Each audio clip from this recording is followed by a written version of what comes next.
May 1945, Okinawa's air was thick with gunpowder and rot. The war's final island had turned into a graveyard of palm trunks and twisted metal. U.S. Marines pushed forward through the rain, rifles slick, faces blank. Behind them shuffled the unthinkable Japanese soldiers alive. POWs, their heads were shaved, uniforms torn, eyes hollow with disbelief. When the barbed wire gate clanged shut behind them, not one man ran.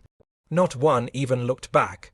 The guards expected defiance. Instead, silence fell like a verdict. These weren't surrendering men. They were survivors who believed surrender was impossible. For years, propaganda had drummed the same words. Captured means dishonor. Many had kept grenades for suicide. Now, stripped of weapons, stripped of that final choice, they waited for the bullet they thought would come. But it didn't. Marines handed them canteens instead. Drink up. The prisoners hesitated, trembling, expecting poison. The youngest one, barely 19, took a sip first. Water. Cold, clean, endless. He started crying quietly into the cup. Out of 77,000 Japanese defenders on Okinawa, reports indicate only 400 were captured alive, the rest, killed or missing. For these few, survival felt like shame. Their officers had told them the Americans tortured captives, skinned them alive, fed them to dogs. Yet here, the guards only locked the gate and turned away. One Marine muttered, "They look more like ghosts than soldiers." From inside the wire, a sergeant whispered, "They'll kill us at night." Another replied, "No, they're feeding us first." That confusion, that uneasy mercy, was the start of something no one expected. Transformation through small acts of humanity. When dusk fell, searchlights swept over faces that no longer knew whether they were enemies or simply men. Beyond the camp, the sea hissed against rocks like steam escaping a wound. Inside, they crouched in silence, trying to make sense of a war that had ended for them, but not yet for their souls. And as dawn crawled across the shattered coast, they heard new footsteps, lighter, hesitant, unfamiliar. Women's footsteps, the kind they hadn't heard in months. They turned toward the sound expecting anger, expecting hate, but what came next would rewrite everything they thought they knew about mercy, shame, and survival. Morning broke grey and windless. The camp smelled of salt, diesel, and boiled rice. The prisoners stood in rows as the gate creaked open, not for soldiers this time, but civilians. 5 Okinawan women stepped through, heads lowered beneath white kerchiefs. They carried buckets, ladles, and fear. They had been brought in under Marine supervision to cook, clean, and tend to the prisoners. None of them had ever stood this close to the men who had burned their villages. Every step they took stirred the dust of memory. One woman's husband had vanished in the caves near Shuri Castle. Another had watched her home flattened under naval bombardment. Now those same uniforms, the enemies, waited behind wire, starved and silent. The women hesitated at the smell of unwashed bodies, the sight of bandaged arms, the haunted eyes watching them. Hatred was expected, but something stranger filled the air, confusion of Okinawa's 300 civilians, estimates say nearly 1/3 died in the invasion. Yet here were survivors from both sides, thrown together in a space smaller than a village square. A Marine corporal motioned toward a cooking shed. "They'll help prepare rations." His tone was matter of fact, but his eyes flicked nervously toward the prisoners. The women began ladling rice into tin bowls, careful, mechanical, distant. Then it happened. One of them, barely 20, turned too quickly. The bowl slipped from her hands, hit the ground, and shattered into pieces of clay and rice. Every prisoner froze. The nearest one, his ribs sharp as bamboo, bent down slowly.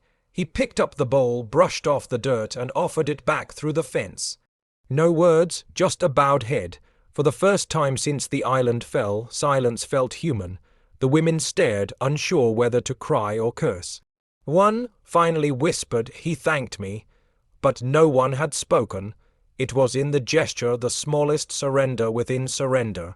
Later that night, as they returned to their huts, the women couldn't sleep. Prisoners?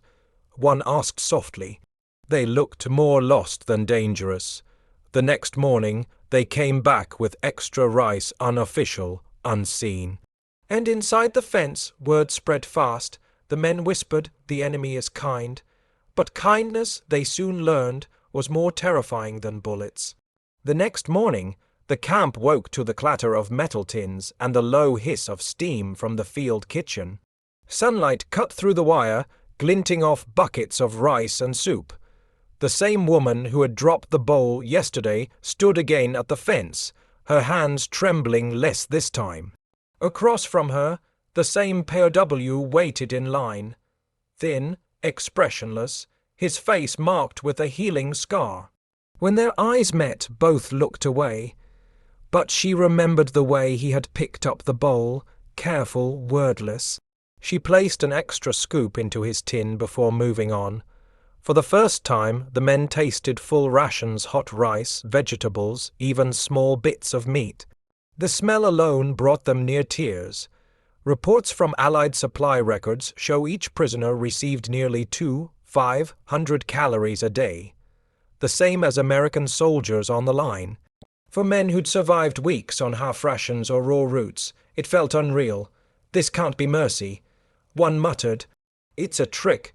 Yet bite by bite disbelief softened into silence. That same evening one prisoner, a former sergeant from Kagoshima, stood before his comrades. "Our officers starved us," he said, voice cracking. "Here they feed us." No one answered. Shame was a heavy meal too. The youngest whispered maybe death would have been easier. But he still licked the last grain from his spoon. Inside the kitchen, the women worked quietly, pretending not to notice the prisoners' bowed heads. They were not ready to forgive, but something inside them cracked open. Maybe pity, maybe exhaustion. War had taken too much already. One Marine guard watched this fragile rhythm forming and wrote in his logbook, "They eat in silence like men praying." At sunset, the prisoners returned to their huts, full for the first time in months. The one with the scar held his empty tin against his chest. He looked at the fence, at the faint outline of the woman's kerchief moving in the wind, and whispered, "Americans feed us better than our own." That single line, half disbelief, half gratitude, spread through the barracks like a rumor, and by nightfall whispers turned into a strange question. What if mercy itself was the weapon? Night fell heavy over the camp, the air thick with smoke from oil lamps and boiled soup. Rain tapped on the tin roofs, dripping into the muddy lanes between the huts. Inside, the prisoners whispered like ghosts. The rice still sat warm in their stomachs, but their minds churned. Every act of kindness felt like a setup, some cruel psychological game before execution. "They feed us," one murmured, "so we'll be strong enough to dig our own graves." Laughter followed, short, nervous, hollow. The rumors spread faster than the rain. One said the women were spies, testing their loyalty. Another claimed the Americans planned to use them for propaganda. But deeper than suspicion was confusion. They'd been trained to believe capture meant torture, humiliation, death. Instead, these foreign soldiers gave them blankets, checked their wounds, handed out cigarettes. A corporal leaned against the wall, eyes hollow. "If they're devils," he muttered, "why do they act like men?" Across the Pacific, Allied records would later show over 14,000 Japanese prisoners processed by the end of the war. Most expected death, not disinfectant, rations, or respect, and that's what unsettled them the most. Mercy had no logic in their war. It broke the script. One soldier, writing in secret on a scrap of paper, put it simply, mercy was the most terrifying weapon. Outside, a Marine patrol passed, boots crunching over gravel. They didn't shout, didn't mock, just routine, mechanical. Inside the huts, men stared at the door, waiting for punishment that never came. When morning finally arrived, the silence was unbearable. One man laughed suddenly and sharply. Maybe they forgot we're enemies, but the laugh turned into coughing and then tears. At dawn, a whistle blew. Inspection time. The prisoners straightened their uniforms, brushed dirt from their faces, and lined up. The same guard from before, a medic, this time walked down the rows with a clipboard. He pointed to wounds, ordered men to wash, replace bandages. No beatings, no rage, just rules. The medic paused at the scarred man from the rice bowl incident. "You'll need new bandages," he said. The prisoner nodded, still unsure if this was grace or humiliation. Behind him, another whispered, "It's not kindness, it's control." But the truth was about to surprise even the guards themselves, because what began as inspection would turn into something no one expected: renewal. The whistle's echo still hung in the morning air as the prisoners formed uneven lines. The sun had not yet burned off the mist, and the camp smelled of damp canvas and iodine. U.S. medics moved briskly between the rows, rubber gloves snapping, clipboards tucked under arms. It was inspection day, routine for the Marines, but an alien ritual for the Japanese soldiers who had never known care without punishment. The medic, a broad-shouldered corporal named Miller, stopped at each man, checking wounds, peeling back dirty bandages. "You clean this daily?" he said through the translator. The words sounded more like orders than kindness, and that made it easier for the prisoners to obey. When he reached the scarred man, the same who had returned the rice bowl, he pointed to the festering burn on his shoulder. "Soap every day." The man nodded stiffly. Lice inspections followed. The prisoners stripped to the waist, eyes fixed on the ground. A delousing sprayer hissed down the line, powder coating skin like pale ash. For them, humiliation was familiar. What confused them was the absence of cruelty. No kicks, no laughter, just efficiency. One whispered, "They treat us like livestock." Another replied, "Livestock are fed." By midday, the camp buzzed with disinfectant and strange relief. Records from the U.S. Navy's Bureau of Medicine show disease rates in such POW camps dropped by nearly 60% within 3 weeks after arrival. Men who had come in half dead began to regain color, yet the physical healing brought emotional collapse. The more their bodies recovered, the heavier their shame felt. That afternoon, Miller walked past the huts and saw 2 prisoners scrubbing their clothes in a basin. He didn't stop them, he just left extra soap bars on a crate. No one spoke, but the gesture rippled through the camp like a rumor. Clean clothes, warm food, rules, discipline, life was returning. But they didn't know what to do with it. Inside his log, Miller wrote, "They don't understand hygiene is hope." That night the rain stopped, and the camp smelled faintly of soap instead of rot. Under the dim lanterns, men touched their bandages, still unbelieving. And just beyond the fence, the supply trucks rolled in again, loaded not with bullets, but with boxes marked in bold red letters, "Lifebuoy Soap." By dawn, the rattle of truck engines echoed through the valley. Dust rose from the dirt road as a convoy of olive-green vehicles crawled toward the camp. The prisoners stopped what they were doing and watched in silence. Each truck bed was stacked high with crates, wood stamped with thick red letters, "Lifebuoy Soap U.S. Army Supply." The sight hit harder than gunfire. The guards waved the trucks through the gate, the engines grumbling like distant thunder. To the prisoners it looked absurd. An entire military operation not for weapons but for soap. Dozens of Marines jumped off the trucks, tossing crates to the ground with casual precision. Inside, hundreds of bars pink, fragrant, each one stamped with an unfamiliar logo, the air filled with the strange clean scent. The Japanese men just stared, confused. One whispered, "They fight wars with soap." For the Americans, it was routine logistics. The Pacific supply chain had become a machine of impossible scale. Reports show that by mid-1945, the U.S. shipped more than 7 million tons of supplies every month: fuel, food, clothes, and even luxuries. To the prisoners, that abundance felt unreal, almost divine.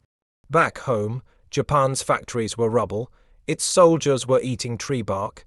Yet here, even the enemy's prisoners had more soap than an entire Japanese village. A Marine sergeant broke open a crate and handed the first bar through the fence. "Wash up. Tomorrow's inspection." The POW accepted it with both hands, bowing slightly, eyes lowered. The bar was warm from the sun, heavy, perfectly shaped. He rubbed it once and smelled something sharp. Clean, foreign, infinite. He hid it inside his uniform pocket, close to his heart. Inside the huts, the men whispered. They waste power on cleanliness, said one. Another murmured, no, this is power. For the first time they began to understand what truly defeated them. It wasn't courage or tactics. It was industry. A nation that could build trucks full of soap while fighting across oceans couldn't be beaten by willpower alone. That night the camp smelled like a hospital instead of a battlefield. Steam rose from tin tubs as men bathed under guard, scrubbing away weeks of grime. One man stared at his reflection in the water, then at the soap in his hand, and carved a single kanji into it. The symbol for home. Night crept over the camp, soft and humid. Inside Hut 14, a single lantern flickered, throwing shadows against the plywood walls. The man with the scar, the one who'd first received the soap bar, sat cross-legged on the floor. Around him, other prisoners whispered, playing cards made from scraps of ration boxes. He ignored them. Carefully, he took out the soap from his pocket. Its scent had faded slightly, but the surface still gleamed smooth, untouched. He pulled a nail from the floorboard and began carving. The motion was slow, deliberate, almost sacred. Stroke by stroke, a character took shape, Chinese letter I, home. He'd done it so many times on paper back in school, but this felt different. The kanji sank deep into the soap, the lines sharp under the lantern's tremor. When he finished, he just stared at it. For months, the war had erased the idea of home. Now it fit into the palm of his hand. He wrapped the bar in a scrap of cloth from his torn uniform. The others noticed. Why carve that? One asked. He didn't answer. How could he explain that the smell of soap reminded him of his mother washing laundry in the river before the war? That for the first time since Okinawa, he could breathe without tasting smoke. That night he placed the bar beneath his sleeping mat, afraid someone might steal it. Not for its value, but for its meaning. For him, it wasn't soap anymore. It was proof that something still existed beyond the wire, beyond shame. Across the camp, similar small rituals bloomed. One man folded his napkin each night before sleep. Another polished his tin bowl until it reflected moonlight. Kindness was contagious, but so was confusion. The guards noticed the change, the quiet discipline, the sudden tidiness. They didn't interfere. Maybe they understood that dignity was stronger than any lecture. The next morning, while collecting laundry near the fence, a Marine guard spotted the carving in the man's hand. He frowned, pointed. What's that? The prisoner froze, clutching it tight, ready for punishment, but the guard just stared for a long moment, then nodded once. Keep it, he said, voice flat. That's yours. For the first time the man smiled. The line between captive and captor blurred, not erased but softened. The morning air carried the sharp scent of soap and diesel. Sergeant Miller, the same Marine medic who'd led inspections, walked the fence line with his clipboard under one arm, his boots crunching on gravel. He stopped when he saw the prisoner kneeling in the dust, clutching something small. What's that? He asked, voice steady but curious. The translator hesitated before answering. He carved a word. It means home. Miller leaned closer, squinting through the wire. The bar of soap sat in the prisoner's hands like an artifact, its kanji etched deep, trembling in the sunlight. For a moment the Marine didn't move. This wasn't defiance, sabotage, or escape. It was memory, frozen in a foreign language he couldn't read but somehow understood.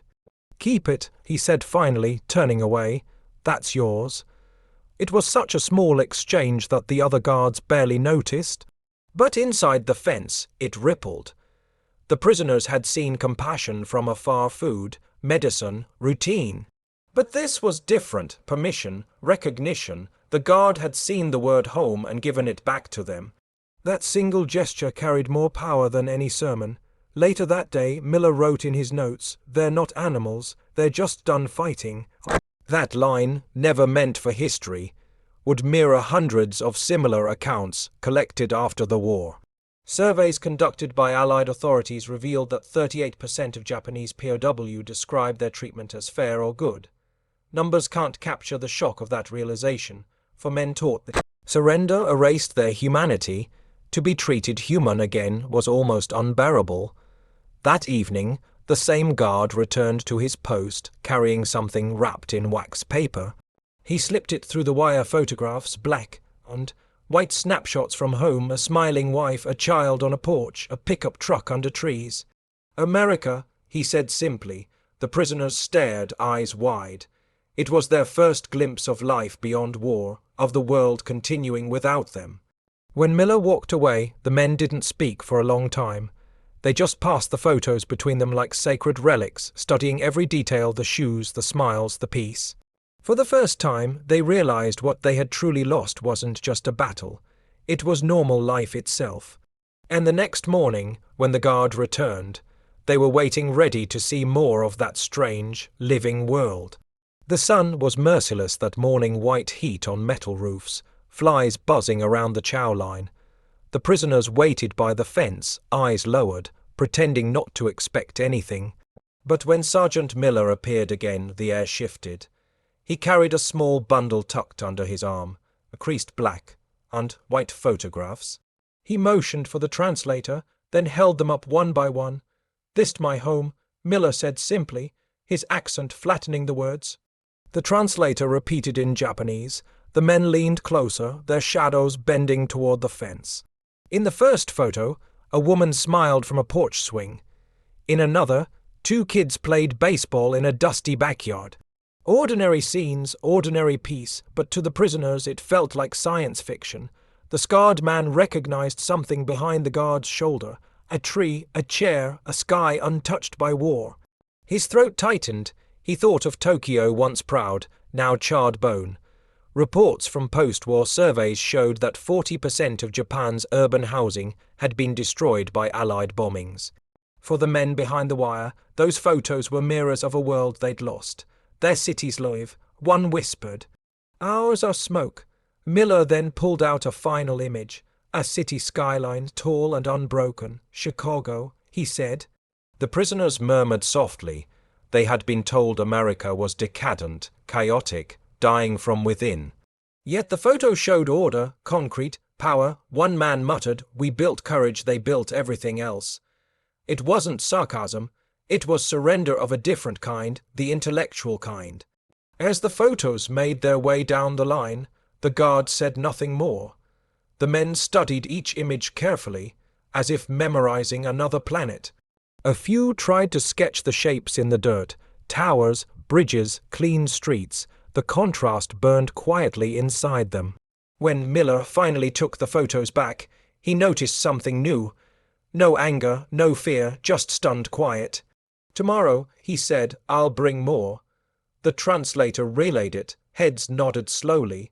No one thanked him aloud, but gratitude hung heavy in the humid air. That night, the prisoners sat by candlelight, murmuring softly. The scarred man traced the outline of the skyline in dust, his finger trembling. Then, without warning, another sound rose. Low, melodic, fragile. Someone was humming a tune, then another voice joined in. It was the start of a song. It began as a hum, faint, almost lost beneath the wind rattling the tin roofs. One prisoner started it, an old regimental tune, half forgotten, sung under his breath. Then another voice joined in, rough and cracked. Within minutes, the entire barrack was vibrating with the low thrum of melody. It wasn't defiance. It wasn't mourning. It was memory reshaped into sound. Outside the fence, the Marines froze. They'd heard enemy battle cries before, never this. One leaned on his rifle and listened. "What the hell are they singing?" Miller asked. The interpreter tilted his head. "It's not a war song. It's a home song." Inside, the prisoners' voices rose syncopated, untrained, human. They sang of rivers, of seasons, of the mountains of Kyushu, and the markets of Tokyo before the bombs. It was raw, imperfect, but alive. Music filled the space that language couldn't cross, and for a brief, impossible moment, the wire between captor and captive dissolved into sound. According to Allied reports, over 600 musical performances were recorded in Japanese POW camps across the Pacific. Some were organized, most were spontaneous, born from boredom, grief, or need. We sang to remember we still existed, one prisoner later wrote. That night in Okinawa, the song grew louder until even the guards stopped pretending not to listen. Then something strange happened. A Marine from Kentucky, hearing the tune, began whistling along. The notes didn't match, but the rhythm did. The prisoners noticed and kept singing. The fence vibrated with shared rhythm, not bull. Its war for one night lost its language. When the song ended, the camp fell into silence thicker than before. The prisoners sat back, breathing hard, sweat shining on their faces. Miller exhaled slowly, muttering, "They sound free." The interpreter didn't answer. Freedom was the one thing neither side could define any more. The next morning, Miller returned to the gate with a notepad. "Translate the words," he said. The interpreter hesitated, then began writing. The verses about home, loss, the smell of summer rain. Each line told him something about the men behind the wire, things they'd never dare speak aloud, and as he wrote, something in him cracked too. He understood both languages, but belonged to neither. The interpreter's name was Kenji Nakamura, born in Los Angeles, raised in Osaka, drafted by neither side but claimed by both. When he walked the camp each day, the prisoners eyed him with confusion. His uniform said U.S. Army, but his face mirrored theirs. He carried two burdens, a clipboard and the quiet ache of divided blood. That morning, after the night of singing, Miller handed him the notepad. "Write down the lyrics," he ordered. Kenji nodded. He walked inside the compound, past the mud huts and rows of drying uniforms. The prisoners stood silent as he sat on an overturned crate, pencil scratching across paper.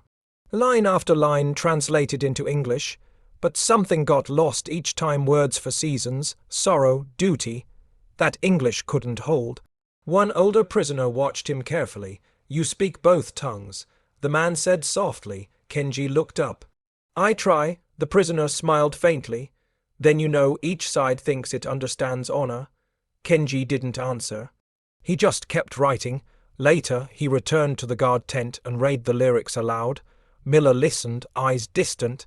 "Sounds more like prayer than propaganda," he said.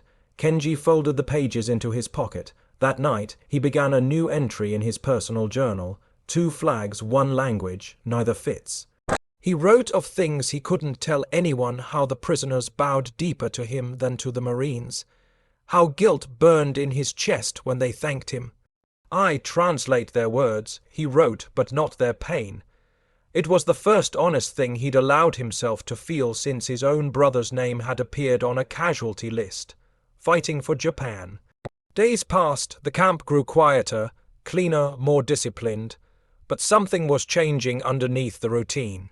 The men were starting to ask questions, not about escape, but about purpose. One request came to Kenji in hesitant words. They wanted to plant something. Seeds, vegetables, life. When Kenji told Miller, the Marine frowned, then shrugged. Let them. Might keep 'em busy. Kenji nodded, but inside he felt something else. A fragile hope. A garden was not rebellion. It was confession. That evening, he stood by the fence, watching prisoners trace small squares in the dirt. The first shovel hit the ground with a hollow thud, and for the first time the camp smelled like earth instead of iron. The soil behind the fence was hard cracked, sun, bleached and full of shell fragments. Still, the prisoners knelt there at dawn, scraping at the earth with mess tins and spoons. They worked slowly, wordlessly, until sweat streaked through the dust on their faces. A Marine guard watched from the tower, puzzled. "They're digging," he muttered, but not to escape. It had begun 2 days earlier with a quiet request, delivered through Kenji, the interpreter. The prisoners wanted to grow food, not because they were starving. The rations were steady now. They wanted to create something. To prove, maybe to themselves, that they could still nurture life after destroying so much of it. When Kenji translated the request, Miller raised an eyebrow. A garden in a war camp. Then he sighed. "Fine, give them seeds. Let's see what happens. The next morning U.S. Supply trucks dropped off burlap sacks labeled Seeds Agricultural Relief, 1945. Tomatoes, beans, cabbage, the same supplies meant for rebuilding villages. Reports show that by 1946, at least 12 Japanese POW camps maintained vegetable gardens, their harvest supplementing the Allied ration system. But for these men, the numbers didn't matter. This was ritual, redemption through dirt. The prisoners planted in perfect rows, just as they had drilled in formation months before. Each seed went in with military precision. One man hummed softly, the same tune from the night of the song. The women from the kitchen watched through the fence, whispering to each other. They'd seen soldiers dig trenches and graves, but never gardens. By evening, the first patch was complete, 30 feet by 40, framed with sticks and twine. The soil still looked dead, but the men stood back, studying it like a map of hope. One older soldier bowed slightly to the earth before leaving. For those we buried, he murmured. That night a storm rolled in from the sea. Thunder rumbled and rain hammered the tin roofs. The prisoners lay awake, listening. For the first time they prayed the rain would not stop. By morning it hadn't, and outside their garden glistened under a silver curtain of water. Kenji stepped out of his tent, notebook in hand. He watched them working in the downpour, faces lifted to the sky. They're still soldiers, he thought. But now they're fighting for life. The rain didn't stop for 2 days. It came down in long grey curtains that blurred the fence, soaked the huts and turned the ground into a mirror of mud. Yet the prisoners kept working. Barefoot, shirts plastered to their skin, they dug trenches for drainage, propped up weak seedlings with sticks, and laughed quietly when one slipped and fell face first into the muck. The guards on duty watched, rifles slung, unsure whether to intervene or just let the storm and the men exhaust each other. From the tower, Miller raised his binoculars. He saw them, dozens of silhouettes bending and straightening, covered in mud, indistinguishable from the field they were saving. He muttered to himself, "They don't quit." Then, after a pause, softer, "Not anymore." The rain turned the camp into a soundscape of drips and footsteps. The women brought soup, steaming and thin, leaving it by the fence under tarps. No words passed, only gestures. The prisoners bowed deeply before eating, rainwater dripping from their hair into the bowls. Kenji, standing beside the kitchen tent, wrote in his journal, "They are building life from death. I've never seen anything braver." One Marine corporal leaned against the wire, watching them. "You'd think they'd hate the rain after all that fighting," he said. Miller shook his head. "No," he answered. "Rain means the crops might take." That afternoon, lightning cracked over the ridge. A prisoner slipped, slicing his hand open on a shovel. Miller rushed in without thinking, his boots sinking deep in the mud. He bandaged the wound while the others stared, stunned. The man whispered, "You didn't have to." Miller replied, "Rules are rules. We don't let men bleed out in our camp." For a fleeting moment there was no side, no enemy, just two humans kneeling in the storm. When Miller looked up, the rest of the prisoners were staring, eyes wide. "Work's done," he called, "get dry." They obeyed silently. That night, as thunder faded, the rain stopped for the first time. The next morning, the prisoners stepped out into washed air. Their garden had survived tiny green shoots poking through the mud like defiant signals. For the first time since capture, they cheered, and as the sun broke through, a new order spread through the camp. Harvest season would come. By late summer, the camp smelled of earth instead of rust. The rows behind the fence had turned from brown to green tight bundles of cabbage, small tomatoes glowing like lanterns, beans coiling up bamboo poles. When the first vegetables were gathered, the prisoners laid them in baskets made from scrap wire and wood. The garden that began as a distraction had become the camp's heart. The Marines decided to let them cook their own harvest. That morning, smoke drifted from the kitchen hut as the women stirred large iron pots. POW, grown vegetables sizzled in broth beside military rations of rice and canned meat. The men waited, sitting cross, legged in the dirt, the smell cutting through months of dust and disinfectant. It wasn't a feast, but it felt like one. When the first bowl passed through the fence, silence fell. They ate slowly, reverently. For once, the food tasted like something they'd earned, not been given. The scarred man from before chewed thoughtfully, then whispered, "It's from our soil." A fellow prisoner nodded. "We fed those who conquered us." He meant it without bitterness. Medical reports from Allied archives note that illness rates in Okinawa's POW camps dropped another 40% after food cultivation began. Nutrition, routine, and dignity reinforcing each other. But numbers couldn't capture what happened that afternoon. The women sat nearby, eating too. No guards shouted. No one rushed. For 1 hour, war paused. Miller watched from a distance, arms folded. "They look like farmers," he said quietly. Kenji replied, "Maybe that's what they always were." The Marine nodded, eyes on the steaming pots. "Then maybe that's what peace looks like." When the meal ended, one of the prisoners gathered the leftover scraps, carried them to the fence, and handed them to the women for the pigs behind the kitchen. It was a simple act of respect, feeding those who had once feared him. The women hesitated, then bowed in return. As dusk settled, the camp glowed faintly under lanterns. Laughter drifted through the fence for the first time. A strange warmth filled the compound, not joy exactly, but release. Then a radio crackled from the guard tower, sharp against the comm. Miller's face hardened. "Everyone inside," he ordered. Something in his tone cut through the peace like a blade. The prisoners obeyed instantly. None knew it yet, but by morning the war that shaped all of them would be over. August 15, 1945, the camp woke to static. Radios crackled in the guard post, voices fading in and out over the hum of generators. The sky was cloudless, unnervingly calm. Marines gathered around the radio, cigarettes trembling between their fingers. Kenji stood nearby, translating each fractured phrase. The prisoners noticed the change immediately. No shouting, no orders, just tension thick enough to choke on.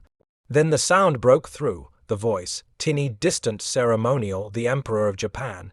Even through the static, the cadence was unmistakable. The prisoners froze mid-step. Some dropped their buckets. Others fell to their knees. No one had heard his voice before. It was forbidden, sacred. But this was not command, it was surrender. Kenji translated in a whisper, his throat tight. "The war is over." The words hung in the air like smoke that wouldn't rise. One prisoner laughed. A short, broken sound. Another covered his face and sobbed. A third simply whispered, "Impossible." Miller removed his helmet, silent. The guards looked to their sergeant for orders, but he only muttered, "Let them be." Across Japan, too. 7 million soldiers laid down their arms, but inside this camp, time stood still. The men sat where they were, the wire between them and freedom suddenly meaningless. They were no longer prisoners of war, just prisoners of memory. One soldier murmured, "We have no country to return to." Another said, "At least we lived." As the sun climbed higher, the women from the kitchen arrived late, eyes red from crying. They too had heard the broadcast. For a moment, enemy and civilian stared at each other, the same grief mirrored in both faces. The war had ended, but no one felt victorious. That evening, silence blanketed the compound, no music, no orders, only the low creak of the gate in the wind. Some prisoners prayed, others simply sat, hands folded, staring at the horizon. The garden swayed softly, green leaves glistening under the last light. Kenji closed his notebook and whispered, "So this is what peace sounds like." Miller nodded, jaw clenched. "Quiet," he said, "too quiet, because by morning that quiet would shatter. The guards were coming with keys in hand. The same gate that had caged them would soon swing open, and no one knew whether to rejoice or run." The morning after the broadcast, the camp was unnaturally still. No roll call, no barked commands, just the rattle of keys. Sergeant Miller walked toward the main gate, his face unreadable. Behind him, 2 guards followed, each gripping the handle of a steel padlock that had held hundreds of men for months. The prisoners stood in perfect formation, not because anyone ordered them to, but because they didn't know what else to do. Miller stopped at the gate and looked back. Kenji waited nearby, translating nothing because there was nothing left to say. The Marine lifted the latch, the hinge groaned, the gate swung open with a metallic sigh. Beyond it lay the road, the jungle, the sky. Freedom, no one moved, the silence was terrifying. For years the prisoners had been trained to follow orders, to die before surrender, to obey even in captivity. Freedom was a concept too large, too sudden. One young soldier whispered, "We had forgotten how to walk home." Miller waited. Minutes passed, the guards shifted uneasily. Then, slowly, one man stepped forward, the same scarred prisoner who had carved home into his soap bar months before. He stopped just short of the threshold. His body trembled, not from fear, but from the weight of what lay beyond. He turned to Miller, bowed deeply, and said in halting English, "Thank you for life." Miller didn't reply. He simply nodded and stepped aside. The man walked out, bare feet sinking into the wet dirt road. The others watched him go, and one by one they followed. No cheers, no triumph, just a steady, silent procession into uncertainty. Kenji recorded the moment in his journal later that night. They walked like men reborn, but afraid of breathing too loudly. That line would haunt him for years. As the last group passed through, Miller locked the gate open, symbolic, permanent. The camp felt emptier instantly, the air lighter but lonelier. Then from the far path footsteps approached. Small, deliberate, a figure in a kerchief, one of the Okinawan women, returned carrying a basket of leftover rice. She paused, staring at the open gate and the men walking beyond it. Her eyes glistened as she whispered, "So they're really going." She stepped closer, her hands trembling, and called out to the scarred man. She stood at the gate with a basket of rice and vegetables, rain dripping from her kerchief. The same Okinawan woman who had dropped the bowl months ago. The same one who had watched these men through fear, then confusion, then something she couldn't name. Now the fence was open, and the men she'd served were walking away. Thin shadows against the wet horizon. She hesitated, clutching the basket tighter. The scarred man, the one who'd carved home into his soap, stopped when he saw her. He bowed once, low and deliberate. It wasn't the mechanical gesture of a soldier. It was gratitude, unspoken but complete. She stepped closer, holding out the basket. For the road, she whispered in broken Japanese, her voice trembled. Neither guard moved to stop her. The silence between them felt sacred. He accepted the food, both hands shaking, and for a second their eyes met. In hers he saw not hatred, not forgiveness, but exhaustion, the kind that comes after surviving too much. She had lost her husband, her village, her home. Yet she stood here, feeding the man who wore the same uniform as her destroyers. In post, War Okinawa, over 12 zero civilians were later employed in Allied reconstruction efforts, building roads, repairing docks, even working in former POW sites. Many, like her, found strange peace in rebuilding what war had broken. That first act, offering food across a line that no longer existed, wasn't history's headline, but it was the quiet start of recovery. The scarred man tried to speak, but words failed. Instead, he reached into his pocket and pulled out the small, cracked bar of soap. The one with home carved into it. He placed it gently in her hand. She stared at it, confused at first, then understood. It wasn't a gift, it was a circle closing. She nodded, pressing the soap to her chest. As the prisoners continued down the road, the woman stood still until the last figure disappeared into mist. Only then did she kneel in the mud, holding the soap, whispering something to the wind. Perhaps a prayer, perhaps a goodbye. Behind her, Kenji watched quietly, writing in his journal. Sometimes peace begins with a single exchange, something given back, something carried forward. And far ahead, the freed men walked toward the docks, where ships waited to take them home. The trucks rumbled toward the coast at dawn. Their engines coughed in the humid air as the former prisoners sat shoulder to shoulder in the back, silent, expressionless, but alive. The road curved through green hills still scarred by shellfire. Each bend revealed the sea, endless and calm. They hadn't seen the ocean without fear since the invasion. Now it glittered like something reborn. At the harbour, the men climbed aboard a U.S. transport ship. The deck smelled of salt and oil. Gulls screamed overhead. For many, this was their first time stepping on steel instead of soil. They looked around nervously at the American crew, young men in clean uniforms working with practiced ease. No shouting, no hatred, just efficiency. The Japanese watched, realizing with quiet awe that even in peace, the Americans moved like soldiers. Official records note that 96% of Japanese POW under Allied custody survived the war, a figure almost unthinkable given what they'd been taught to expect. For men raised on the idea that capture meant death, that survival rate was its own kind of miracle. On deck, the scarred man leaned against the railing, feeling the ship's vibration through his bones. The sea stretched to the horizon, blurring into a thin line of light. He whispered, "We learned mercy from the enemy." As the ship cut through the waves, the men shared fragments of memory about the garden, the song, the rain. Some spoke of shame, others of relief. None talked of glory. One soldier held a small cloth bundle, the woman's basket now empty except for a few grains of rice. He planned to keep it until it fell apart. Below deck, Kenji watched them from the corridor. He was assigned to translate disembarkation forms, but he wrote something else instead. They board as prisoners, they disembark as witnesses. He knew they would return to a country burned, starving, and humiliated.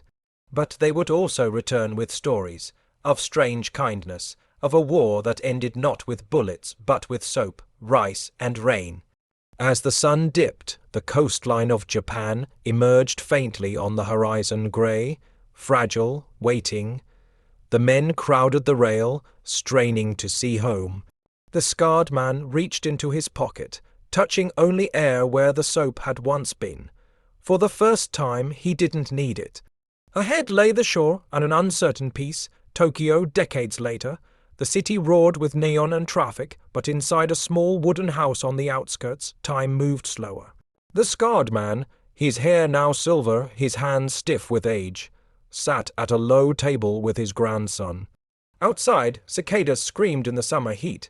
He opened an old metal tin, edges rusted, and took out a small cloth bundle. Carefully, he unfolded it. Inside lay a cracked, yellowed bar of soap. The boy frowned. "Oji-san, what's that?" The old man smiled faintly. "Something that saved me," he said. His voice was thin but steady.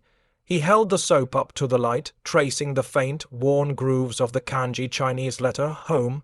The boy leaned closer, curious. "You made that?" He nodded. "A long time ago, in a place far from here. They locked the gate, so we couldn't run, but they also locked out the hate." The boy didn't fully understand, but he listened, the way children do when they sense something sacred. The old man told him about the camp, not the battles, not the shame, but the strange humanity inside the wire. About the soap trucks, the rain, soaked garden, the woman at the gate. How mercy had felt more unbearable than punishment. He laughed softly. "We thought the Americans would kill us. Instead, they taught us how to live clean again, inside and out." In 1952, when Allied occupation officially ended, Japan rejoined the world. But for men like him, peace had started years earlier behind barbed wire in a muddy camp where compassion grew like weeds between ruins. The old man placed the soap back in the cloth and pressed it into his grandson's hands. "It still smells like that day," he said. The boy sniffed it, faint but unmistakable, the sterile, comforting scent of Lifebuoy. The man looked toward the window where sunlight flickered through bamboo. "Remember," he said quietly, "they locked the gate to keep us alive." Outside, the boy ran off to play, clutching the relic of a war he'd never know. The old man sat back, eyes closed, listening to the hum of life, returning cars, laughter, distant bells. For the first time, the silence inside him matched the peace outside.